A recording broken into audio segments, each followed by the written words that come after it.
Welcome to Keepin' It Real, your go-to radio show for fresh insights and vibrant introductions.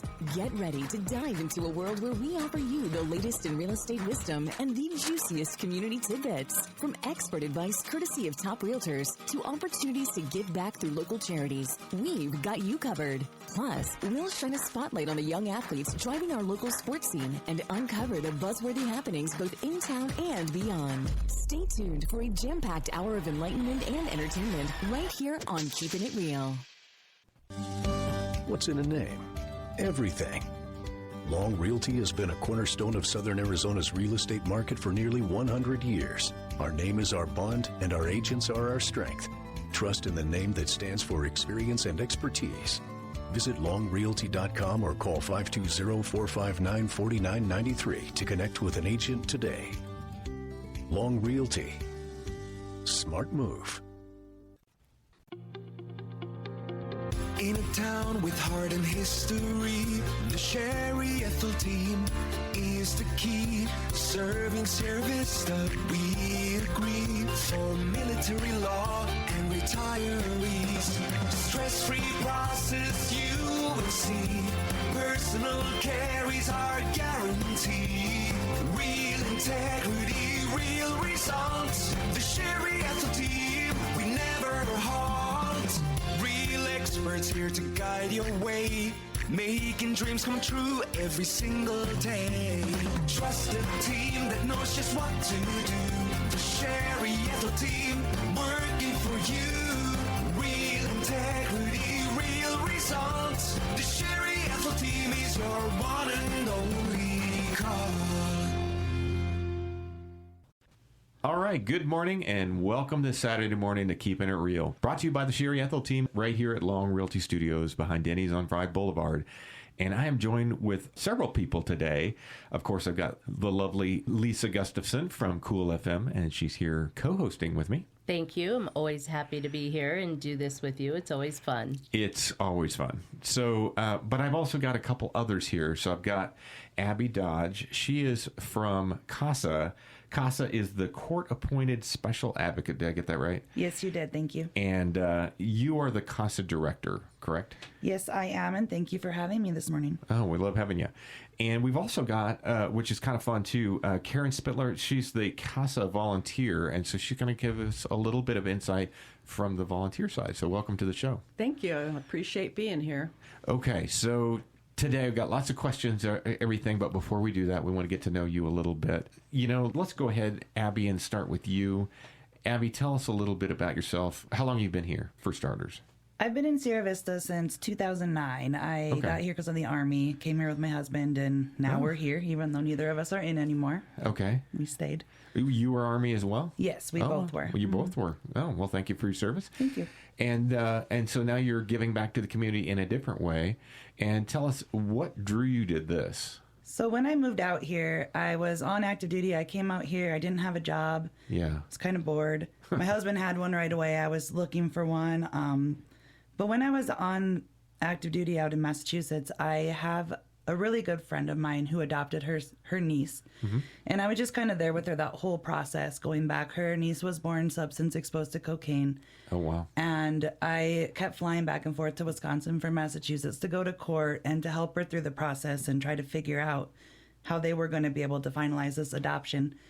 And they didn't have involvement with the child welfare system. It was done a private adoption, but there were still several hiccups along the road. So then that got me thinking, who is actually speaking up for these kids when they go through these situations? Oh, wow. So when I got out here and I didn't have a lot of things to do and I didn't know anybody, I started researching volunteer opportunities, and I landed with CASA. So I started as a CASA volunteer myself in 2010. Okay. Well, that's very cool. Let's turn to you a little bit and just talk a little bit, Karen, about your background. How did you land here in Sierra Vista, and how long have you been here? My husband and I moved here in August of 2022. Okay. For 23. So only a few years. 23. Okay. Yeah. How do you like it so far? It's good. It's good. You know, I'm finding my way. It's different. Where did you come from before? We lived in Tempe. Okay. Yeah. So Arizona, but okay. Yeah, still Arizona. And we came here because we have good friends here. My friend I've noticed since high school. So oh, wow. We go back a long ways. Okay. And we always would come and visit, and we really liked it. So we decided we wanted to make a move. So we decided to move to Sierra Vista. Now you're retired now. I think we talked about this before the show, but what did you do before? I was an adult probation officer for Maricopa County for 20 years. Okay. Wow. That is amazing. a tough job. For sure. It was a great job. I loved it. Yeah. What a perfect segue into what you're doing now. Right? Yes. So how did you get involved with CASA? How did you figure that out? A friend of mine has been doing it for a long time. Oh, okay. She always spoke highly of it. And when I moved here, I felt quite bored, actually. You know, I was used to a certain level of activity and stress almost. Yeah. And so to have virtually nothing was unusual. Right. So, and I love kids, and I really understand the huge need. And I always worried about what happens when a child enters into this almost netherworld. It's not quite foster care yet, okay, but it is because they're still trying to get reunified with their families. So, you know, and they just need someone kind of steady and involved, I think, to help them just have someone they know and can trust. Certainly a voice for them, because I think we had discussed before, once a child goes into the system and is placed in any type of this situation, Abby and I had discussed before, everything changes. Yes. Right? Yes. So what a difficult time for them. So you really are truly their voice, right? Yes, yes. I try. But there's a lot of people involved. Absolutely. Sure. Yeah. I would love to know how that starts off, if that's okay with you, Dion. Absolutely. You know, Absolutely. once that the case is initiated, who really takes over, Abby? You know, once a case is put into play, walk us through why the CASA volunteers are so important. So when a child comes into state custody or they're removed from their home for an allegation of abuse or neglect, they're placed into either a kinship home, so somebody that the family knows, the children hopefully know, and it's kind of a familiar face, or a foster home, or even some level of congregate care like a group home, something like that, depending on what's available and the needs of the child. So from that point, they meet their first child welfare investigator through that process. They are assigned an attorney, they change homes, they might change schools. They have their first court hearing, at which point they meet their second child welfare worker. Oh, wow. The Good parents grief. each have an attorney. If they're able to stay in one place for the length of the case, that's wonderful, but oftentimes they move from one placement to another. Right. So there's another new face that they're learning. So there's just a lot of people that come into their lives. They'll be working with a counselor or therapist. They might have other services provided to them that they meet new people for. And those faces change. There's a lot of turnover in this environment. So is the It's hard advocate work. kind of like the steady, you know, face that they get to see that guides them through the process? We hope that that's the case. Yes, we try to keep the same volunteer working with the same child for the length of the case, so that no matter what happens that next day, if they have to move schools or if they have to move homes or whatever happens, they can pick up the phone and call that same person and know that this is still my person and this person can still be there to support me through this. I can't even imagine, and because this is children from a very young age, correct me if I'm wrong, from babies all the way up to, 17-year-olds. Yes. What a transition for them. And so people like you that come in, Karen, and do this volunteer work, that is such a testament to the type of individual that you are, because that is tough. You've got to see it all, and you've got to be the brave one and the constant one, because they probably don't have a lot of constant in their life, especially when this all changes for them. It's true. It's just really hard to imagine being a little one and having your whole life turned upside down. And it takes some time to develop the relationship, but I think once you have it, and you spend the time with the child and get involved in their life, it's so positive. They really respond well. Yeah. I bet. Well, I'm sure it's probably very needed for them. They need the anchor. You mentioned about that you hope that at least that you can be able to have the volunteer kind of be that familiar face throughout the whole case. How long do these cases typically last? Are some of them very short? Are they very long? Great question. What's that look like? So some of them can be very short. Those often don't get CASA volunteers because it looks like from the beginning that the children have a really good chance at going back home to their parents and that things are going to be okay. So we try to reserve our volunteers for the more difficult cases where it seems like it might take more time and the parents have more challenges that they need to overcome. So we do have cases that last for several years. Wow, years. We had one finish up last year that was open since 2013, and the CASA got involved later on in the case because she was newer to the program. But she was working with the same teenager for 7 years before the teenager turned 18. Wow, that's a commitment. Yes. Yeah. You ready for that, Karen? Right. If need be, I think I would do it. Yeah. I just because I feel a real commitment myself to, not disappear on these kids. Yeah. Well, that's real service, right? I mean, and then to be children involved, right? That's even more, I guess, it drives you probably to be there for them because they just don't have somebody else. I mean, I want them to grow up and have a good life and have a good outcome. Right. Well, let's take a quick break. When we come back, I'd like to hear about, Karen, I'm going to turn to you a little bit and just kind of figure out, what's it take to become a CASA volunteer? What kind of training do you go through and all those kinds of things? So we'll ask you a few questions, but right after these messages. Folks, we'll be right back with Keepin' It Real, brought to you by Sherry Ethell Team right here at Long Realty. We'll be right back. Discover excellence in real estate with the Sherry Ethell Team at Long Realty, your premier choice in Cochise County. Sherry's amazing team brings honesty, expertise, and a deep understanding of the local market. Whether you're a first-time buyer or a seasoned homeowner, they're committed to your peace of mind and handle every detail for you.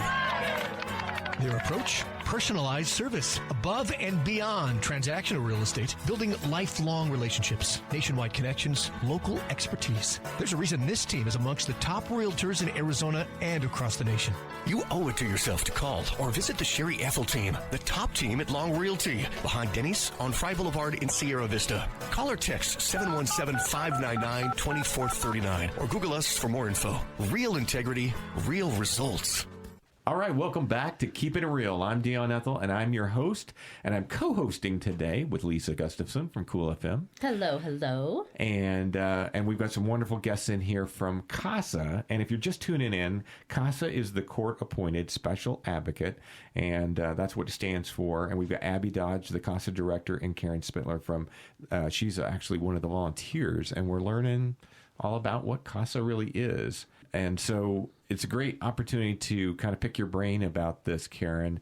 What was the training like when you first started this adventure? And I imagine that, was there an interview too, even before that? Oh, yes. Okay. It all happened very quickly. I mean, I think Abby and Lizette, who works with Abby, they respond very quickly to requests for information. And once you complete your application, you get an interview, you do a polygraph. Oh, wow, there's a background check. And then you have to wait till the next time one of the training classes starts, which they run, I think, at least once a month. And I chose the one to attend in Phoenix, and it was 3 days. And it was very fast-paced. There's homework to do. Full days? Yes. Yeah. Yes. And I thought the training was really good. And there are options for other training if you don't want to do the full day. Can you also do the training online or in different segments? Yeah, we have what we call a flex training. It's kind of like doing an online college course. You have a 3-hour Zoom session with other volunteers throughout the state, and then you have about 3 hours of homework weekly prior to that next session, and that spans over 5 weeks. Okay, so a little bit people longer. can't, if they aren't able to get in and do 3 full days. But you chose the 3 full day. I did. Was it a lot? I mean, it was like drinking from a fire hose, probably, right? It was a lot of information, but again, the way they deliver the information, and it's very interactive. It was one of the best trainings I've ever been to in my Really? life. Wow, Yeah, I have to That say, says a lot, Especially having being your a background. probation officer, yeah.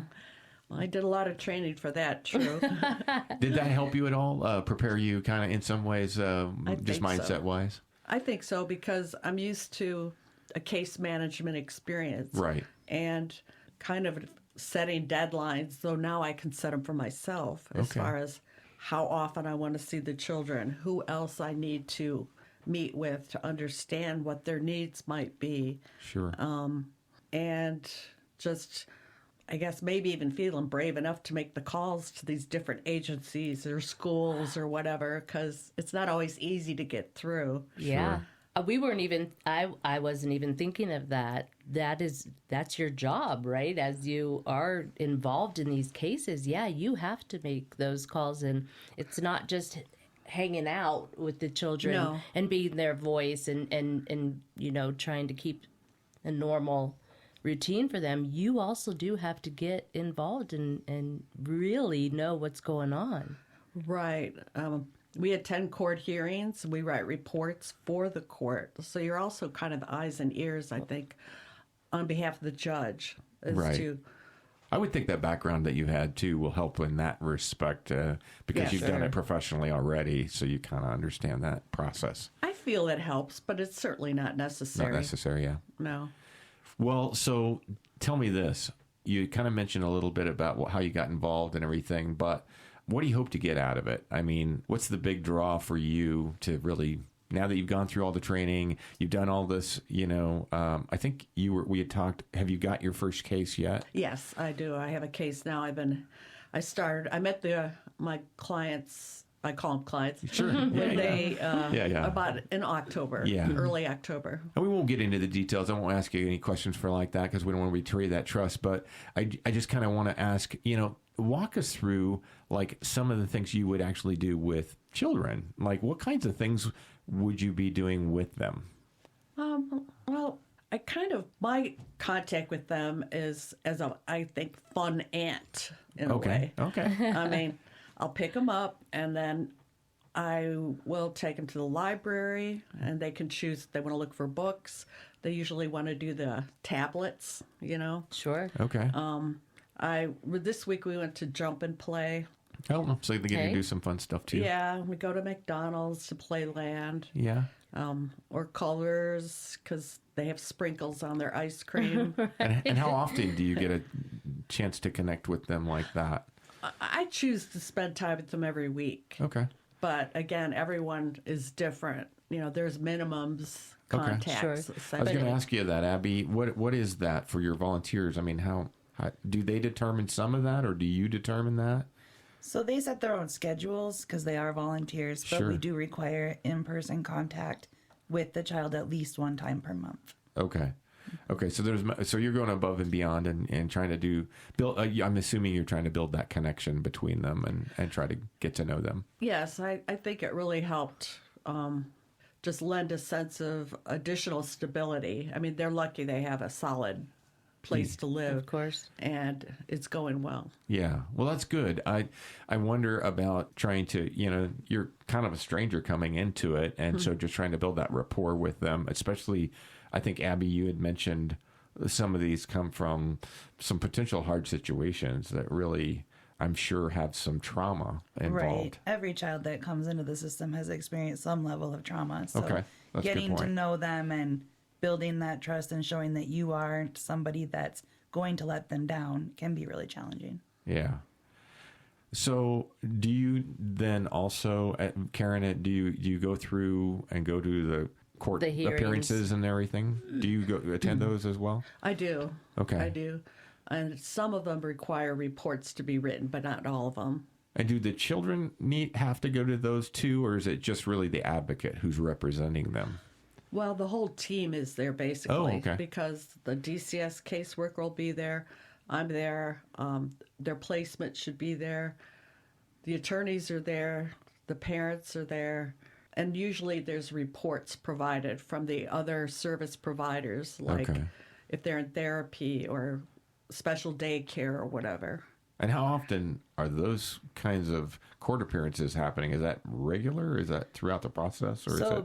by statute, we have to have a review hearing on every case in this system every 6 months at a minimum. Okay. They're usually a little more frequent than that, just to make sure that the case is moving along and that everything's being provided that needs to be provided. But it has to happen at least once every 6 months. And this is for children that have specifically been taken away from the home. Yes. Correct. So Yes. these are, my guess is, some pretty serious allegations because you never want to separate. I know, we've talked about so many Families, times. yeah. You always want to keep the families together. So for you to be involved and for those children to be removed, this is a serious situation.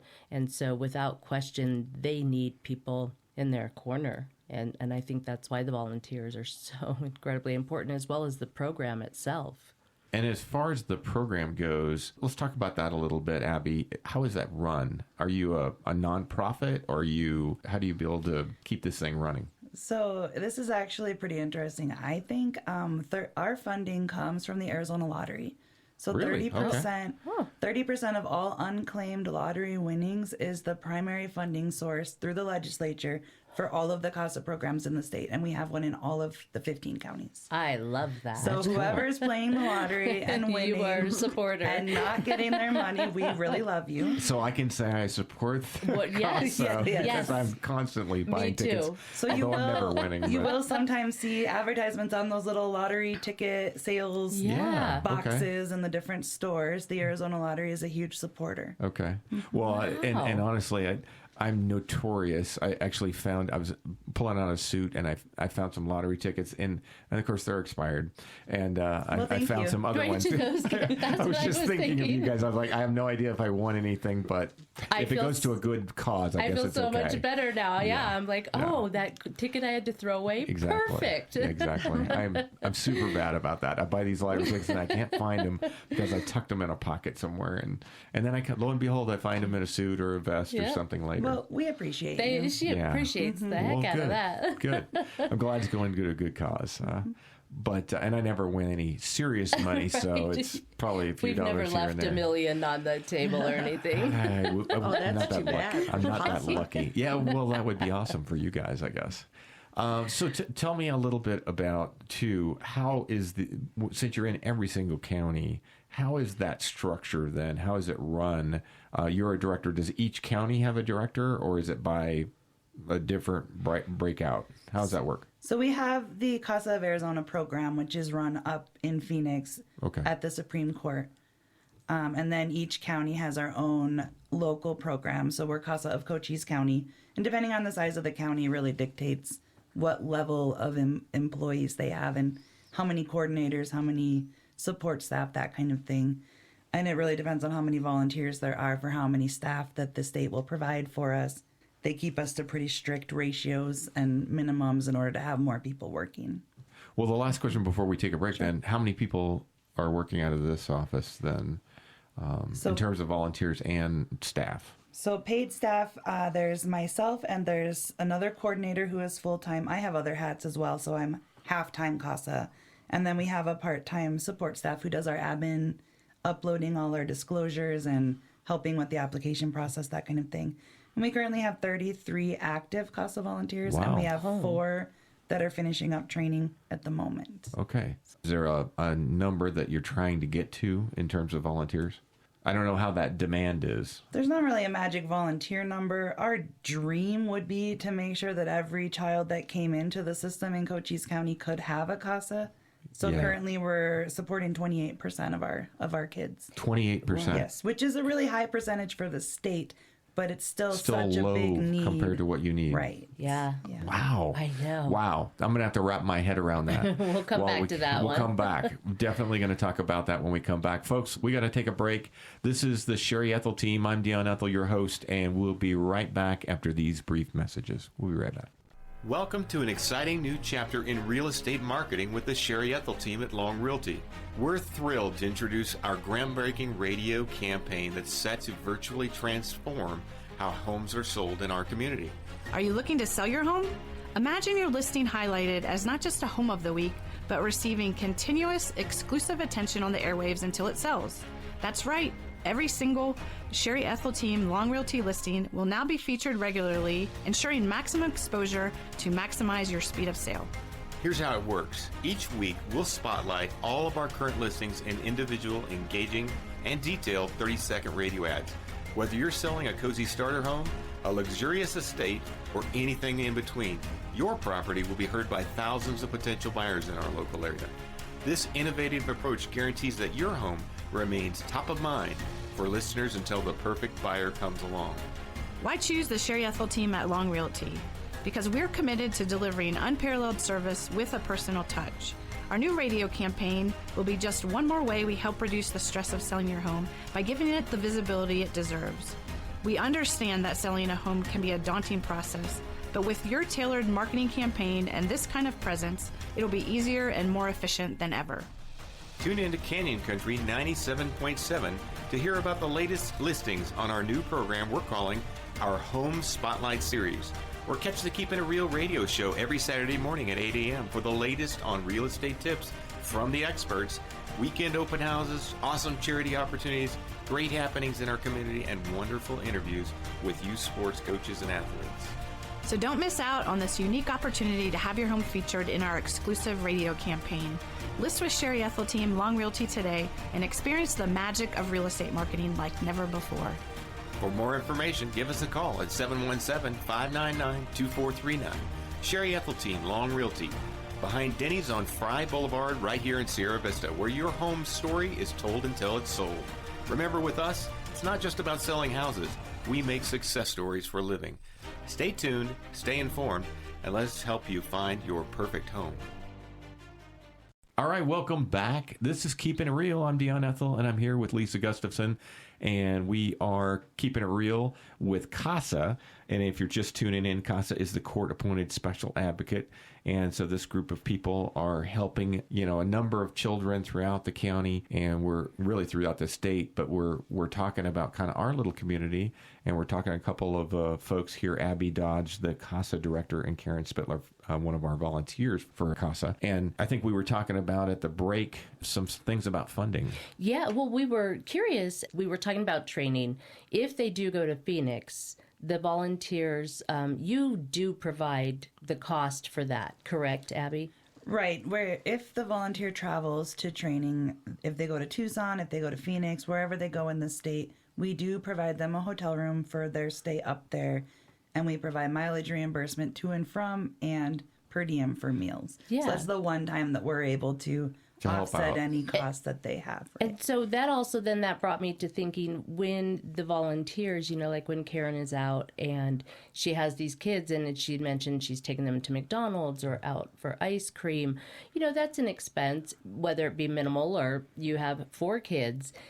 That's something that the volunteers would take care of themselves, or is that where somebody else can come in and help out? So ultimately that is up to the volunteer whether they pay for that out of pocket or if they seek funding for that. We have a nonprofit here in Cochise County called the Cochise County Council for CASA. They're a 501c3 that helps support kids that are in the foster care and kinship care system. Oh, wow. Right. So they will provide reimbursement for CASAs if they take their kiddos out for an activity or to get something to eat, or they help any of the kids that are in the system with sports registration fees, clothing needs. Yeah, I was going to ask about that, really like clothing, because I imagine some need. of them, they're kind of maybe even in a bad situation to start with, and they don't have a lot of clothing. How do they get that taken care of when they're brought in and that intake is occurring? Are they getting some of those needs met through this Simple group? things, personal toiletries, I can imagine, things, anything like that. So the Department of Child Safety does really well at helping with that transition, and they have some things that they're able to provide immediately. But then, yes, at that first court hearing that happens within 5 to 7 days of the removal of a child, that's one of the questions that gets asked of the attorneys, the child welfare worker, and the placement and family. Are there any immediate unmet needs for support? Sure. That the Cochise County Council for CASA can assist with. And then that can put that in motion immediately. They can provide gift cards so the family can go do their own shopping. We try not to be super invasive that way. We don't ask for the receipts back. That way they can go get what they need when they need it and help stabilize the children. And I guess the reason why is I would never want somebody to not volunteer because the cost. They're worried about the expense. They're you have this wonderful volunteer, but maybe they, don't have that kind of extra spending. But the council would come in and help out with that, which I think is phenomenal and definitely something people need to know. There's time, money, and talent out there, and sometimes it's one or sometimes it's all of them, and it's great. You take what you can get when you're looking for volunteers. I can relate to that. Right, and our expectation is never for the volunteer to be spending a lot of money out of pocket. That's not the purpose of their relationship with the kids or anything, but we do have that support available when it is needed. And while we're on that topic, they're on the Arizona Department of Revenue's list of qualifying foster care charitable organizations. Oh, okay. So when people are doing their taxes, if they choose to have their Arizona tax burden diverted over to the Cochise County Cochise County Council for CASA, this is how we're getting it back to the community. That is very cool. We work through CASA. We do a couple times a year. They do just a big gift card distribution for every child that's in care for back to school supplies or for Christmas presents or whatever. Whenever they have extra money lying around, they try to get it back into the hands of those kids as quickly as they can. And that's a great point, Abby. A lot of people don't realize this, and I'm certainly not a CPA or an accountant of any kind. So, go to your tax professional. But, I know when we go do our taxes with our CPA, he always has a bunch of different charitable, donation pouches that he kind of gives you an envelope and you can send it off and everything. Do you ever get past the animal part of it, I Dion? do, actually. CASA's one of mine. Now, I love that. We've had some friends in there, and for us, not just in the state or anything, I'd rather give my money at the end rather than pay a tax. I'd rather give it to a child or an organization that's doing really good work right here in my own community. Yeah, right. And so you can do that important. too. So I really, if you're getting somebody to do your taxes, definitely ask them about that, because it's a great way to use those tax dollars for something that's really productive right here in our own community. Yeah. So very cool. That is. Kind of circling back to the actual process and everything. So now we kind of gotten to know, okay, so you're kind of taking care of a lot of the reporting. You're doing an advocacy kind of at the proceedings and everything with court. What else are we missing? What else do you maybe do that we haven't touched on? Give us a day in the life. Yeah. Well, I think it's going to vary by volunteer and by the age of the child. Sure, that makes sense. But, I've been involved with, gone to the school and participated in a classroom event. Okay.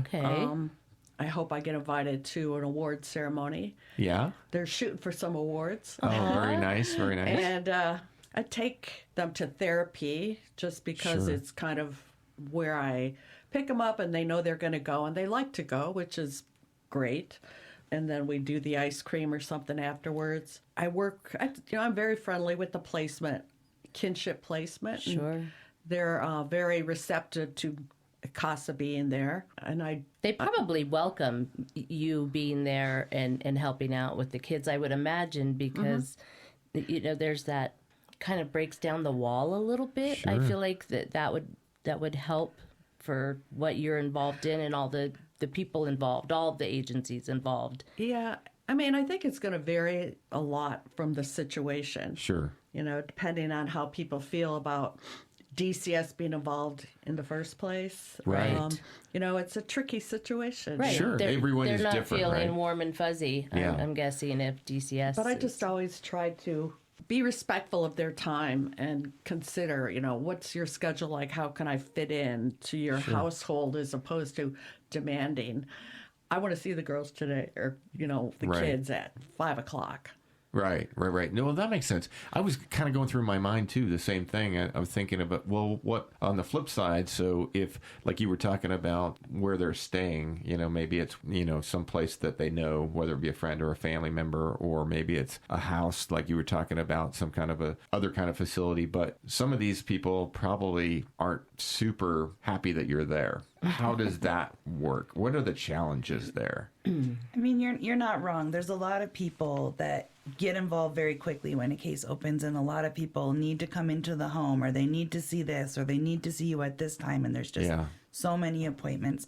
So we always just encourage our volunteers to do what Karen does and find an area that you can be helpful, that you can fit in, and then you just get your foot in the door that way. Like, she gives rides to different appointments, and that takes something off of the placement's plate that they would be expected to do. Right. So that was kind of her way in the door, right? So now she's got a great relationship with them. Right. So wherever they're staying, kind of jump in, and you want them to know you're there to help. What can I do? Where do I fit in, and what helps you out? Which probably helps. I hope so. Yeah. I mean, I think they appreciate my involvement at this point. You could come to my house. I would totally appreciate some rides. What, give you a ride somewhere? Yes. No, not me, my kids. You could take, Oh. Yeah, right. But I'm saying that's huge, and people appreciate that, and probably helps lighten the load a little bit, I would imagine. But because this is not a good time when this happens. Let's be real about that. For all intents and purposes, this is a time when it's very difficult. There is trauma. There is something going on in these families, and boom, you have all these different agencies involved. Yeah, it's a little overwhelming. And I think it's really important to remember that CASA is a volunteer, and that really sets the CASA apart, because they're doing this because they want to. True. Right. This isn't so true. Their livelihood. This isn't their career path. This is something that they've chosen to do. So leveraging that when getting to know somebody and just reminding, I am doing this on a volunteer basis. I think that can help too. You're not part of the system per se. Yeah. Do you think that helps even with the other folks? So obviously there's a mom or a dad, or a mom and dad, that are part of this equation and everything, and they've just got their kids pulled out, and so there probably a lot of anxiety or anger or other things going on too, and now you've got all these people coming in, but the CASA is being a volunteer. Is that kind of nice in some ways to be able to have somebody who's a little, like you said, they're not part of the system. They're kind of an in between, and they're just like you and I. And what do you? Yeah. What do you think? What do you guys think? I would love to hear what both of you think about that. Karen, I'm going to come to you first. Do you think it helps the fact that you are a volunteer? Do they see you differently than they do, say, the court or the other people, DCS and stuff? Well, but it is important to realize that I am appointed by the court to participate. Okay. And so in some ways, you're still connected. That sounds like, I have a little heft, Okay, yeah. I don't mean to make it sound that way, but certain people really are obligated to give me information. Yeah. And with dealing with the parents, it's going to be very different, depending on what their situation is at this point in time, if they're engaging or not engaging, or in jail or not in jail. Oh, yeah, I didn't even think about that. There's different levels of participation or your ability to engage with all the different players. Right. So going back, that just made me think of another question. When you have these cases, and Karen is newer, but for people that have been involved in a case from beginning to end, when these cases end, do the volunteers still maintain some type of relationship, or have they built a friendship? It's really a case by case, and it depends on the children, and it depends on where they finally end up. If they're back with their parents, which we hope that that's the case. That is the game. If the parents are receptive to it and they're open to it, then yes, they can continue. It's no longer an official relationship of any sort. Right. It's just you become kind of a friend of the child and of the family. Yeah. Wow. But some people, they want to leave the system and and have no more reminder, and that's their choice. That's their choice. Yeah. Yeah, that makes sense. Huh. Well, let's take a quick break. This is the Sherry Ethell Team, and this is Keepin' It Real. I'm Dion Ethell, and I'll be right back with more information from CASA. We'll be right back. We're the real wayfinders, the trailblazers, the go-getters. In a town where the desert wakes before dawn, we don't just talk, we make things happen. And when we speak, it's real, it's genuine, and it's worth hearing. Tune in every Saturday morning at 8 a.m. on Canyon Country 97.7 FM. Join the Sherry Ethell Team for Keepin' It Real, where top realtors, local heroes, and the heartbeat of our community come together. Raw, authentic conversations, expert market insights, and the best local events you can't afford to miss. Keeping it real, celebrating our community. Bold, genuine, one of a kind. Do uneasy markets have you waiting for the ideal moment?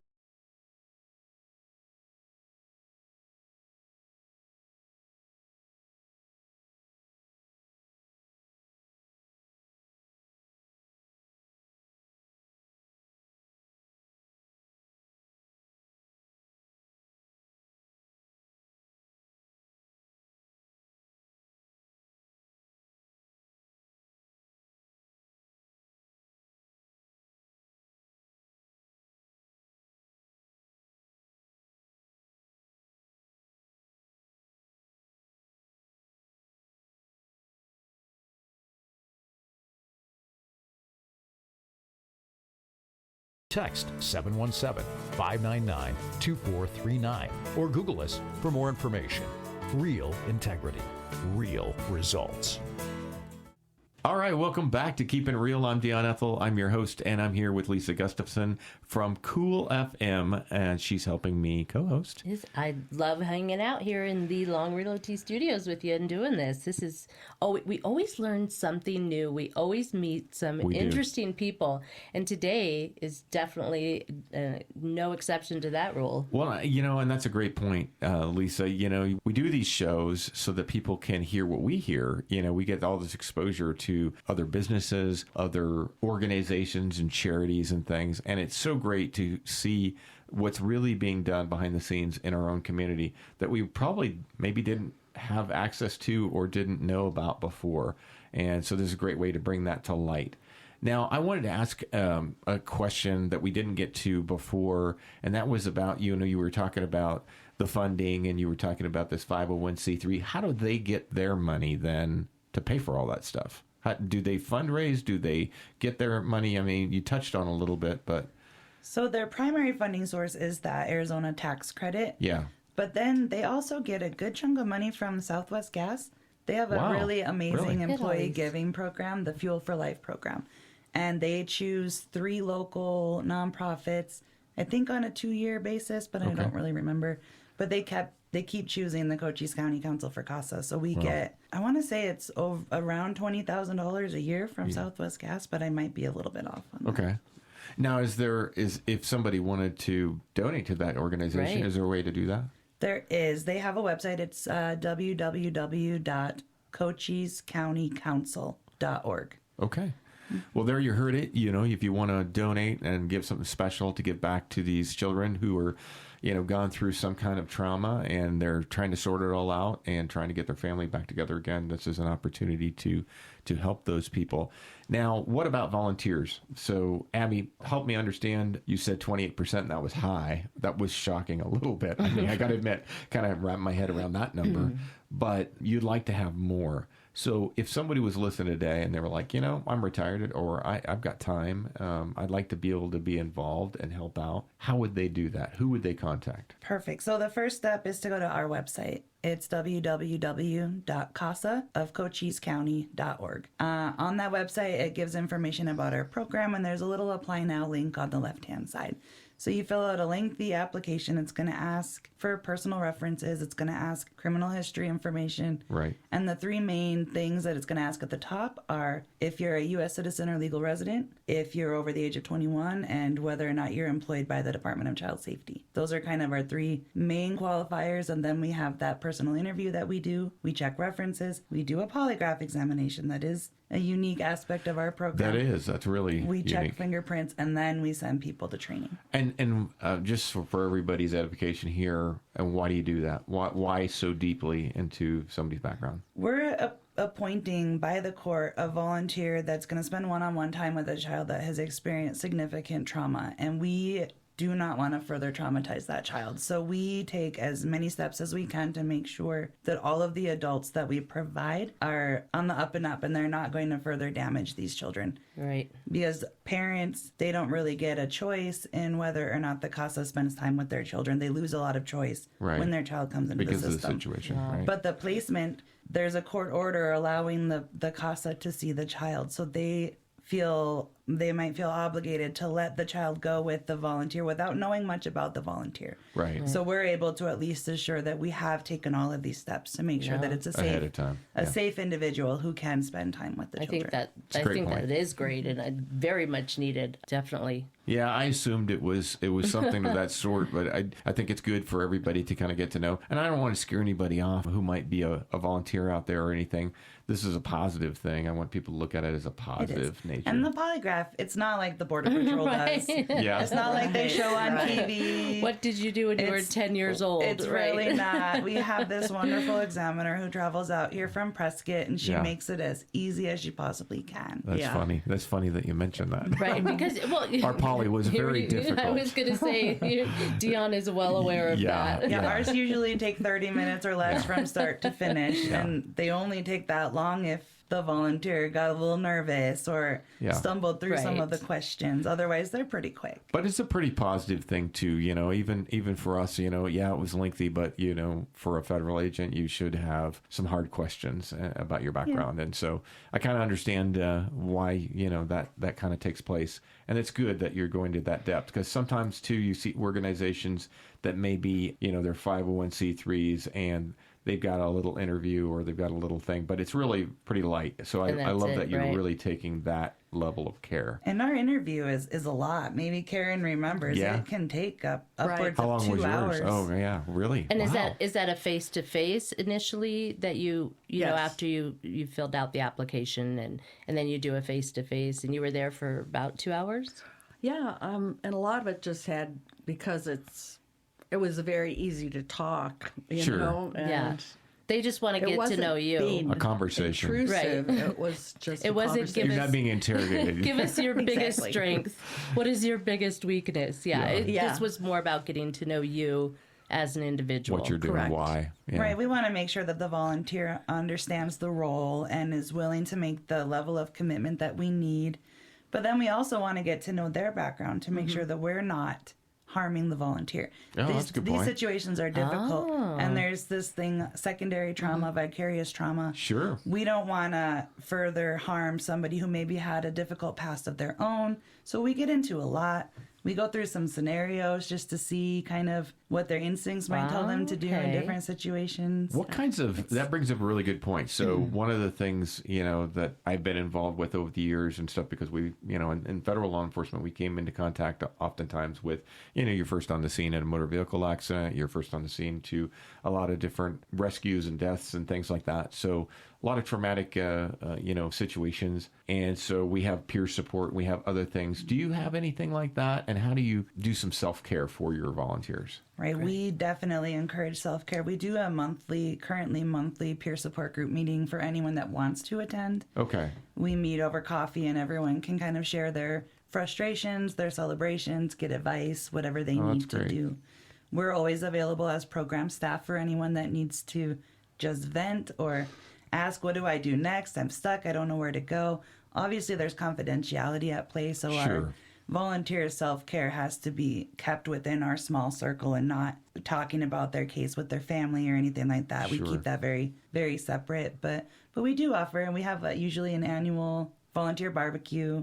Yeah. Things to bring the group together to show, like, hey, you're not doing this alone. Right. There are other people here that have the same level of commitment and are dealing with the same situation. Yeah, it's really helpful to attend those coffees. Oh, I'm sure. Just talking about it helps a lot. I know from our experiences, a lot of times you hang your trauma on the tree and then you can start the next day and then hang it on the tree and then you retire and you're like, I got to deal with all that, because you haven't dealt with it. So it's great to be able to talk and to have that resource to be able to kind of get it out there at least. And a lot of that can be avoided just by the talking about it. So that's really, really good. What is the one thing that you'd like, that we haven't talked about, that you'd like to kind of bring to light about your organization? If there was one thing that we haven't spoken about. That is a difficult question. I think we covered a lot. We have covered a lot of territory, right? We really did. We like to dig deep here, Abby, and learn. We're starting to get good at it. We really are. That CASA volunteers, I began working with the program because I became a CASA volunteer first, and it's just a very important program to me. I just got too busy with my own kids and life to fit everything in. So that was how I made it fit, was by coming to work for the program. But I just have such a high level of respect for each one of my volunteers, for what they bring to the table and how they keep showing up. I know our judge that hears most of our dependency cases, he says his favorite people are CASAs and placements and CASAs. He repeats it that way every time he's in court. So there's just that admiration and appreciation that exists in the system for all of our volunteers. And I wanted to spotlight that a little bit, because they're out there doing amazing things, and we don't always tell them that as often as we should. So if any of you are listening, we do love you. You are and so we appreciate important. everything that you do. And to you, Karen, what would you say, we kind of mentioned this a little bit earlier, if there's somebody who's thinking about it, what would be that one piece of advice? Somebody's listening, or someone's on the website and they're looking at the information. What would you say to them to get them involved? Just make the application or send a request for information, and get a conversation going. And it doesn't hurt anything. It doesn't cost anything. Sure. To gather information. Yeah. And get questions answered. Ask to talk to a CASA. It doesn't mean you have to, you could go, I'm guessing you could go and have an interview, and either side could be like, this maybe isn't for you. Right. But at least you've gone and you're not committed once you fill out that application. I guess what I'm trying to say is, if someone feels after talking, with your organization, maybe this isn't for me, that's okay. Right. But still get in there, and if it's something you're even remotely considering. I agree. That's a very good point. Yeah, you're absolutely right. We don't have any hard feelings. If you come to an interview, we talk to you a lot about what our expectations are, and you're like, you know what? Maybe now's not a good time. We'd rather know that now than after we've paired you up with the kid and you've met them, and now you're having to explain why that'd be so you're tough. not going to be there anymore. Yeah. So. When we're talking about, recruitment in terms of volunteers and everything, and we're hoping that somebody out here listening today is thinking about this and thinking about the possibilities of what a great service to your community and service to these children to be able to be a CASA volunteer. Now, obviously, like you said, it's not for everybody, but what are some of the positives, I guess, in terms of the job that you think, Abby, and then just what's the time commitment? I mean, really, what's the level of commitment that these guys are going to make? That's an excellent question.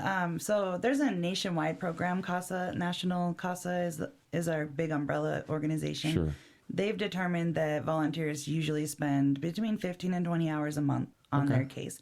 But that's an all-inclusive number. That's reading the files that are being filed with the court. That's seeing the children. That's attending any meetings, attending court, writing a report. Sure. It's going to kind of vary from month to month what those hours look like, but a lot of it can be done on your own time.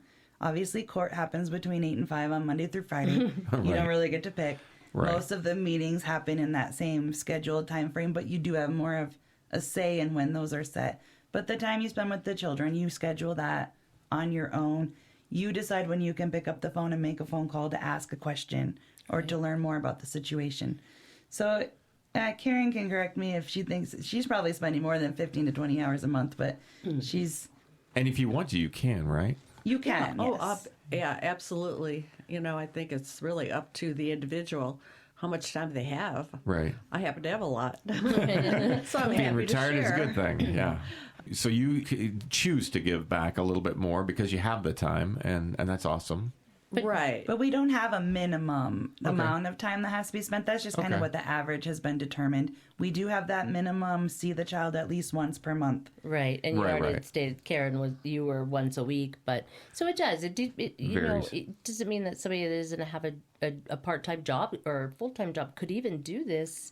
It's doable if that's where your passion is. I'm guessing that's something that can absolutely be done. I did do this when I worked full-time. I worked full-time Oh, on did you Fort really? Huachuca, and thankfully at that point, I had a pretty flexible schedule. So if I needed to pop out for an hour, Right. I could stay an hour later. I didn't have to burn through all my PTO.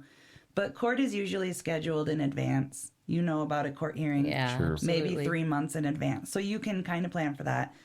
Ever since the pandemic, most of our meetings are done virtually. Okay. So you can hop out to the parking lot, do a 30-minute meeting, and go back into work kind of thing. Yeah. We do encourage CASAs to let their employer know that that's what they're doing, that they're becoming a CASA. We found a lot of employers are actually Pretty really flexible. open to that. Yeah. If they I bet. just know that that's what you're doing. Well, that's awesome too. That's really cool that employers are kind of understanding what kind of commitment they're doing, and what a good thing for the community anyway. Yeah. So And then we as staff are always able to sit in. If there's something that comes up that you just can't make it to as a volunteer, I can go to court. I'm not going to speak for you, but if you send me a statement, I will read the statement. Okay. This is not my case. They're not my assigned children. I Sure. don't really know them that way. So, Yeah. But I will read whatever is told. I'm there to take notes. Same with any meetings or anything else. We can't really go meet your children for you and take them Right. out. right. That kind of outdoes the purpose. But the rest Sure. of the logistical stuff we can always assist with if something comes up. Such an amazing program, and I highly encourage everybody. And I've said this before. You know, we had Abby on CoolFM Live. We did an interview with her. I want everyone to know the wealth of information on your website alone.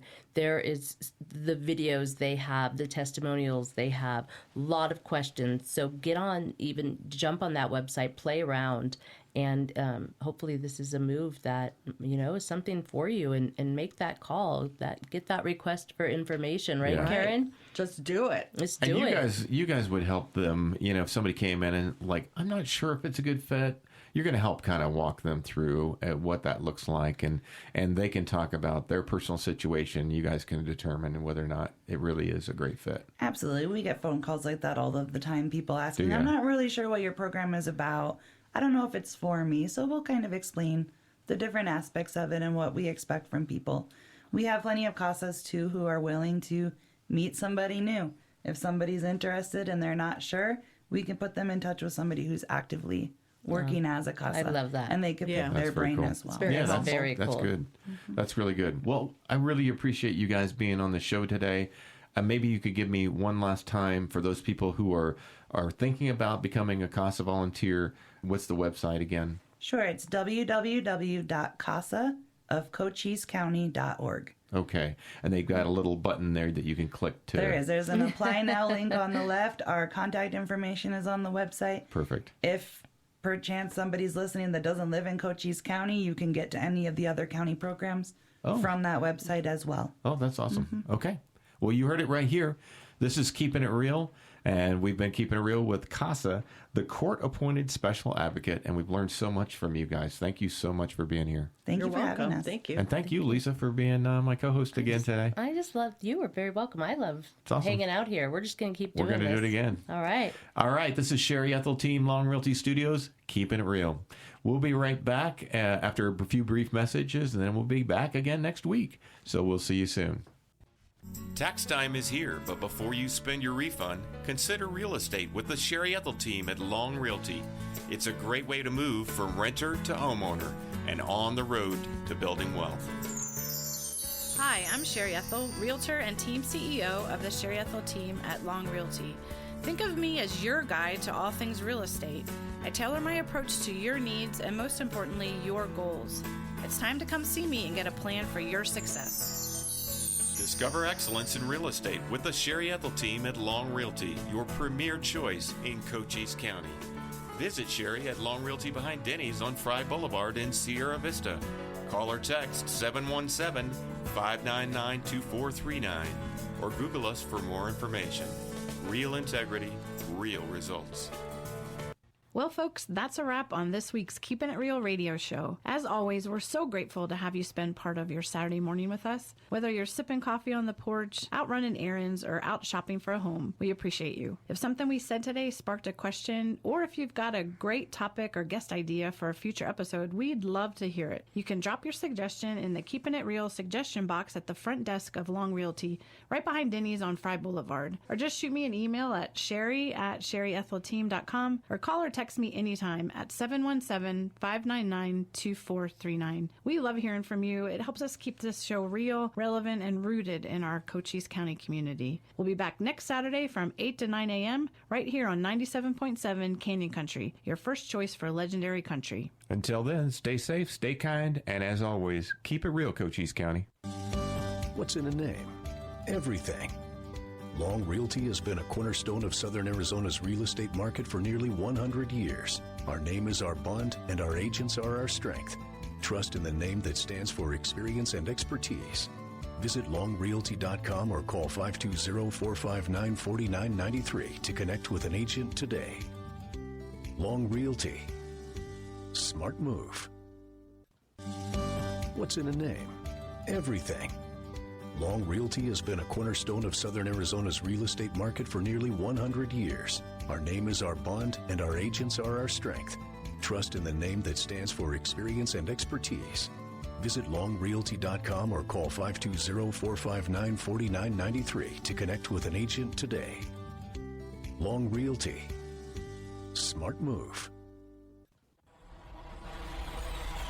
Thank you for tuning in to this edition of the Keepin' It Real radio show. Join us next Saturday from 8 to 9 a.m. for more engaging interviews with top realtors and industry leaders, keeping you informed about the latest trends in real estate. Stay connected with us as we bring you updates on the dynamic events shaping our vibrant community. From exciting local happenings to noteworthy charities and causes, we've got you covered. See you next week for another edition of Keepin' It Real.